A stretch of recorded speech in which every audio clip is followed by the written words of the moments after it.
Hi అండి. Hi. So big boss ఎలా అనిపిస్తుంది సీజన్ 9? ఏముందండి అసలు అన్ప్రెడిక్టబుల్ ట్విస్ట్ల మీద ట్విస్ట్లు. అనుకున్న వ్యక్తులేమో లోపల ఉంటున్నారు, అనుకున్న వ్యక్తులేమో బయటికి పోతున్నారు, అనుకున్న వ్యక్తులేమో లోపల ఉంటున్నారు. అసలు నాకు భరణి గారి ఎలిమినేషన్ అనేది అన్ఫేర్ అనిపిస్తుంది ఇప్పటికీ. నేను అప్పటికి ఇప్పటికీ ఒకటే అనుకుంటా, భరణి గారి ఎలిమినేషన్ మాత్రం అన్ఫేర్ అండి చెప్పాలంటే. అసలు Bigg Boss wild card entry తర్వాత మంచి మసాలా యాడ్ చేసింది అనుకున్నా, యాడ్ అయింది బట్ మిస్ఫేర్ అవుతుంది కొంచెం. నిన్న బురదలో ఒక టాస్క్ ఇచ్చారు కదా, సో ఎలా అనిపించింది? ఏముంది బురదలో పోలేరాడు ఒక్కొక్కరు, పోరాడాడు ఒక్కొక్కడు. సో ఇక్కడ ఏంటంటే బిగ్ బాస్ అనేది సీజన్ 9 ఫస్ట్ లో నార్మల్ కనిపించినా మళ్ళీ ఊపెక్కడము, మళ్ళీ డౌన్ అంటే మళ్ళీ మనకి వైల్డ్ కార్డ్ ఎంట్రీ వాళ్ళు రావడము. సో ఇదంతా బానే ఉంది, కానీ భరణి గారి ఎలిమినేషన్ దగ్గర నాకు ఎందుకో కొంచెం అన్ఫేర్ అనిపించింది. ఎలా ఉంటుందంటే, ఇప్పుడు ఒక మాట చెప్పాలంటే భరణి గారు కానీ ఎక్కడ కానీ యాటిట్యూడ్ చూపడం అలాంటివి ఏం లేదు. సరే తన గేమ్ తగ్గింది అనుకుందాం, ఇప్పుడు గేమ్ తో డిసైడ్ చేయడం కదండి బిగ్ బాస్ అనేది. బిగ్ బాస్ టైటిల్ అనేది గేమ్ తో డిసైడ్ చేసేది కాదు.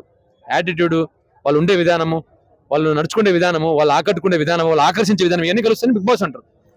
సో భరణి గారిని అనుకోలేదు కల్లా కూడా ఎలిమినేట్ అవుతారని చెప్పేసి. మంచి వ్యక్తి చెప్పాలంటే, అంటే అతను కూడా నెగిటివ్ ఉంటుంది, బట్ కంపేర్ చేస్తే అవతల వాళ్ళతో పర్లేదు, ఒక మంచి వ్యక్తి, బిగ్ బాస్ లో ఉండాల్సిన వ్యక్తి.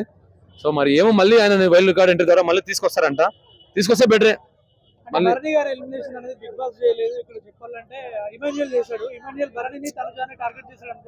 ఇప్పుడు ఇమాన్యుయల్ ఇప్పుడు ఒకటి చెప్పాడండి, ఈ బిగ్ బాస్ మీరు ఏమని అనుకోండి, ఒక మాట చెప్తా, వీళ్ళ ముగ్గురే ఖచ్చితంగా టైటిల్ కంటెండర్లు. వీళ్ళ ముగ్గురే ఉంటారు లాస్ట్ వరకు. ఒకటి తనుజ, సుమన్ శెట్టి, ఇమాన్యుయల్, వీళ్ళ ముగ్గురు మినహాయించి మహా అయితే కళ్యాణ్ ఏమైనా వస్తాడో తెలియదు, కానీ వీళ్ళ ముగ్గురే ఉంటారు. టైటిల్ కూడా వీళ్ళ ముగ్గురు మధ్యలో ఉంటుంది ఖచ్చితంగా.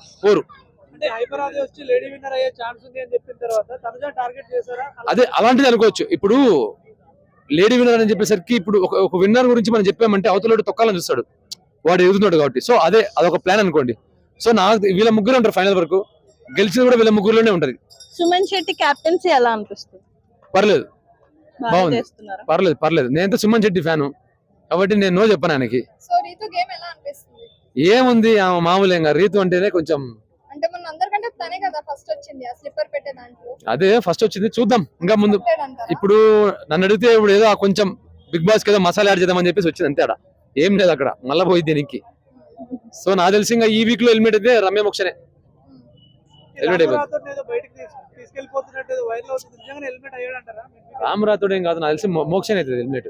ఎందుకంటే ఇప్పుడు జనాలు రమ్య మోక్ష అడాప్ట్ అవ్వలేకపోయింది బిగ్ బాస్ కి.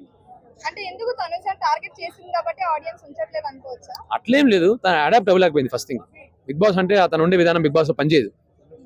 తను ఉండే విధానం అట్లా ఉండకూడదు బిగ్ బాస్ లో. సో తను చూపిస్తుంది అలా, ఎలాగైతే బిగ్ బాస్ ఉండకూడదు అలా ఉంటుంది ఆవిడ. సో ఆవిడ ఎలిమినేట్ అయిపోతుంది. అవును, మరి బిగ్ బాస్ లోకి వీళ్ళిద్దరు వైల్డ్ కార్డ్ ఎంట్రీ ద్వారా వచ్చాకే హైప్ పెరిగింది, లేకుండా పెరిగేది చెప్పాలంటే. ఉంది, వీళ్ళు వచ్చాక మసాలా యాడ్ అయింది. సో వెళ్ళిపోతే ఏముండదు, ఎందుకంటే ఆవిడ వచ్చింది ఎంతో ఎక్స్పీరియన్స్ తో చూశారు, ఏం చేయలేదు కాబట్టి ఎవరు చూడు. నీ మీద ఎక్స్పెక్టేషన్స్ పెట్టుకున్నప్పుడు నువ్వు జీరో అయినప్పుడు ఎవరు చూస్తారు తర్వాత, అరే వద్దురా స్వామి వెళ్ళిపోరా అని చెప్పేసి అనుకుంటారు. ఇది అంతే, రమ్య మోక్ష మీద ఏదో ఎక్స్పెక్టేషన్స్ పెట్టుకున్నారు, అయ్యో వచ్చేసింది ఫేమస్ అయింది కదా అని చెప్పేసి. ఇక్కడ ఏం లేదు, అక్కడ అడాప్ట్ అవ్వలేకపోయింది. సరే జనాలే మళ్ళీ తిరస్కరిస్తారు అంతే. ఇప్పుడు రమ్య మోక్షకి అవకాశం వచ్చింది, అవకాశాన్ని సద్వినియోగం చేసుకోలే, దుర్వినియోగం చేసుకుంది, ఎలిమినేట్ అయిపోద్ది. మారింది కదా, స్టార్టింగ్ లో ఒక ఫైర్ లో వచ్చింది, ముట్టుకుంటే షాక్ అన్నట్టు వచ్చింది, ఇప్పుడు తగ్గింది, కలుపుకుంటూ పోవడం తెలుసుకుంది ఆవిడ. బిగ్ బాస్ లో ఇలా ఉంటే అవ్వదని చెప్పేసి అదొక ప్లాన్ వేసుకుంటూ తనుజ గారి దగ్గర అవడం ఇలాంటివి చేస్తుంది. అమ్మగారు వెళ్ళే పరిస్థితి లేదు, నేను చెప్పా కదండి ఆల్రెడీ. సారీ, తనుజ గారు వెళ్ళిపోయే పరిస్థితి లేదు, దివ్యల మాధవ్ గారు వెళ్ళిపోవచ్చు. తనుజ గారు సచిన వెళ్ళరు ఎక్కడికి, టైటిల్ కంటెండర్ కాబట్టి లాస్ట్ వరకు ఉంటారు. చివరి రక్త పుట్టినందుకు పోరాడతారు తనుజ, సుమన్ శెట్టి, ఇమాన్యుయల్ ఏమో. కానీ ఏమన్నా మళ్ళీ ఏమన్నా కమిడీని చేయకూడదు అనేది ఏదైనా ఒక ఆచారం ఉంటుంది కదా, మనతో సాంప్రదాయం ఏదైనా ఉంటే అది పక్కన పెట్టేసి వీళ్ళిద్దరికి ఇవ్వచ్చు. Thank you.